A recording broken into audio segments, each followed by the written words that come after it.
Hi everyone. Today we are going to be addressing something that seems to be a constant state of unrest within our comment section. We are going to be talking about what each side represents. As we know, each side has a main aspect of Thomas that they represent. For example, Virgil represents anxiety. The sides are not tied to just one facet, rather they each represent multiple facets. We are going to go through each side one by one and explain everything they encompass. Now we know it's an interesting choice to start with Remus, as most would begin with the light sides, but we actually know the least about Remus. He has been in 3 episodes so far, 2 of which were barely cameos. He is an unknown in comparison to the other sides. Remus represents Thomas's creativity. At a young age, Thomas split his creativity into 2 sides, the good and the bad. Remus is the bad side of creativity, but that's not all he represents. Remus is also the representation of intrusive thoughts and to a lesser extent, Thomas's nightmares. Roman represents several things. First and foremost, he represents the good version of creativity, which we already discussed the origins for in Remus's section. Besides creativity, he also represents Thomas's pride and ego, romance and passion, dreams and fantasies, and is the root of Thomas's bravery. For pride and ego, there is an episode where Thomas ruins an audition and Roman cannot show himself for the video because Thomas's ego is bruised. Clearly, Roman is romance and passion, going off his name alone, but also the varied examples throughout the series such as the Valentine's Day episode. A lesser-known representation is Thomas's bravery. Roman represents this simply by being a prince. He fights off the monsters in Thomas's head, like the nasty dragon witch, and makes a point of saying that Thomas is super brave after Virgil left and accepting anxiety. Also, just to point this out, in the new episode Flirting with Social Anxiety, Roman compliments Virgil by calling him brave.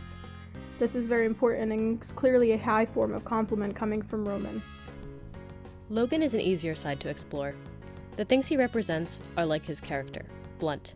First off, he is the representation of Thomas's functional thought and logical thinking. He also accounts for Thomas's punctuality and language control. This means he is the buffer between what Thomas thinks and what he says. He is also Thomas's recollection and keeper of knowledge. A perfect example of this is in Selfishness vs. Selflessness, when Janice summons Logan as a witness. Logan appears with a book on laws and practices of court in hand. Even though he was unaware of the events transpiring, he was already gathering knowledge Thomas had on the subject. Patton, first and foremost, is representative of Thomas's morality. This, in turn, gives him the responsibility of making a majority of Thomas's most important decisions. By being the center of Thomas's morality, Patton likely also represents any Catholic guilt that Thomas experienced as a result of his upbringing, a theme which comes up a significant amount of times throughout the series, especially after the introduction of the dark sides. Besides this, Patton is also the representative for a lot of Thomas's feelings. Patton's lack of knowledge of adult themes, or at least his feigning lack of knowledge, makes it clear that Patton also represents Thomas's innocence. Patton also fulfills the role of memory keeper, and by extension, nostalgia. This is evidenced by a number of items from Thomas's youth in his room and the ever-changing picture on the wall. Janice, of course, is Thomas's capacity for lies or deceitfulness. Deceitfulness goes hand in hand with denial, which is ultimately lying to oneself. In addition to this, Janice represents self-preservation and selfishness. Now, while the theme of selfishness was explored in both SVS and SVS Redux, selfishness and self-preservation are not synonymous as Janice seems to suggest. You need to unlearn that selfish is a dirty word, and for your sake, you need to start practicing a little more selfishness. Selfishness seems to be what Janice wants for Thomas, however it is easy to encourage self-preservation without being selfish. Self-preservation might be taking time to read a book or taking a mental health day, whereas selfishness is self-preservation or fulfilling one's desires at the expense of someone else. Janice is also representative of Thomas's ignorance. He is the gatekeeper, and he hides the dark sides from Thomas. By representing Thomas's capacity for lying, he also represents Thomas's capacity to lie to himself. By hiding the dark sides, Janice is allowing Thomas to lie to himself about his relatively bad qualities. Janice enables Thomas's ignorance. What you don't know can't hurt you. Virgil represents anxiety first, but after a closer look, he also represents Thomas's fears, negative thinking, paranoia, and excitement.